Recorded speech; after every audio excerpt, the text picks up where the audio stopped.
country is once again seeing the most horrific scenes of farmers who feed us, keep us alive, give us healthy food, keep our families growing and prospering, being treated like citizens of some other country trying to invade our nation.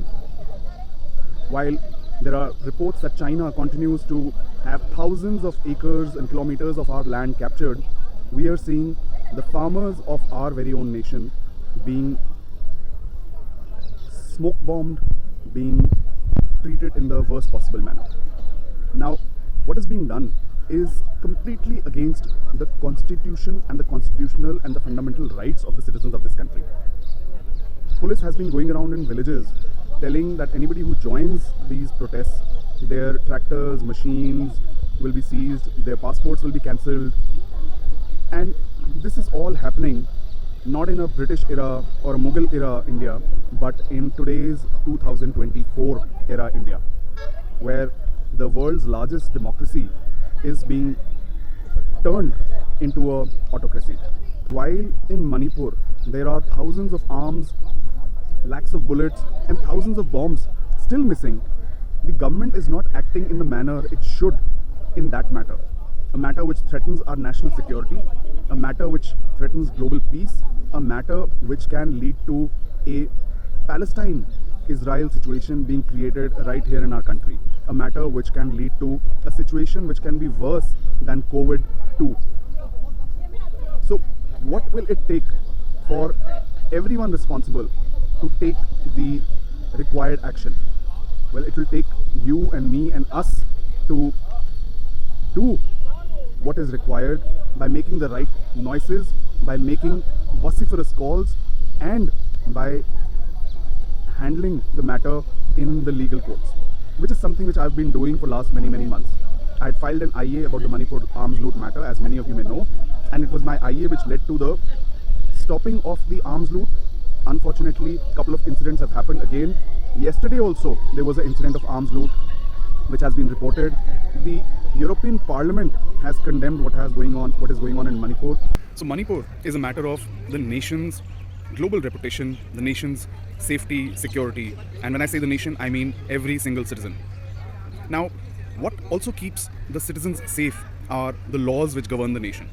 And as I've mentioned in the past, certain new bills which have been passed and made into laws in the wake of the parliament security breach, and when 150 MPs in an unprecedented move globally, that has never happened anywhere in the world, that 150 MPs have been expelled from the house for seeking just answers and just seeking their own security.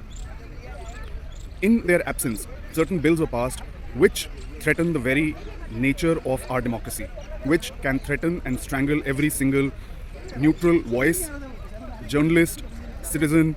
And the laws, according to security and legal experts, are far more draconian than the English era laws. And here I'm talking about the new Bharatiya Nyaya Sanhita, which has replaced the IPC. So for that also I have filed a petition in the Supreme Court. Now all of this work to keep the country safe, to keep the constitution alive and safe, and to ensure justice, peace for every citizen, for the security of the country, all this work requires a lot of resources. And I have devoted many months, more than 6 months, to this purpose, which is a very large purpose and affects the entire present and future of our beloved country.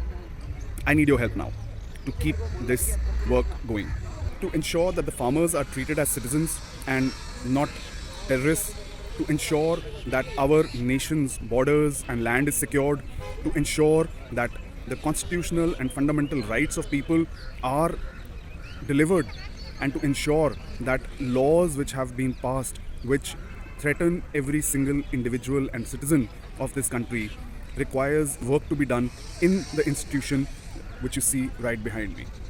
And this all requires big legal teams, it requires media handling, it requires work on many fronts, and which comes at a very heavy cost.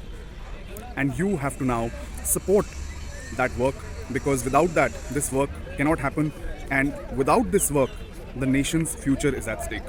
So I'm sharing with you details of a fundraiser campaign.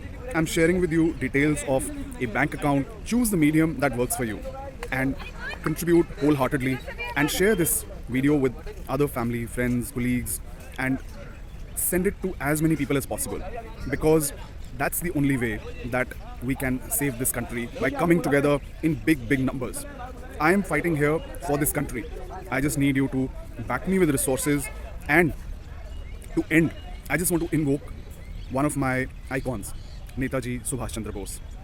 While he in his time had asked for तुम मुझे खून दो मैं तुम्हें आज़ादी दूंगा, I am only saying help me with resources and I will ensure this nation stays a democratic nation. I will ensure your fundamental rights, your constitutional rights are safeguarded and delivered, because we cannot let this go on any longer.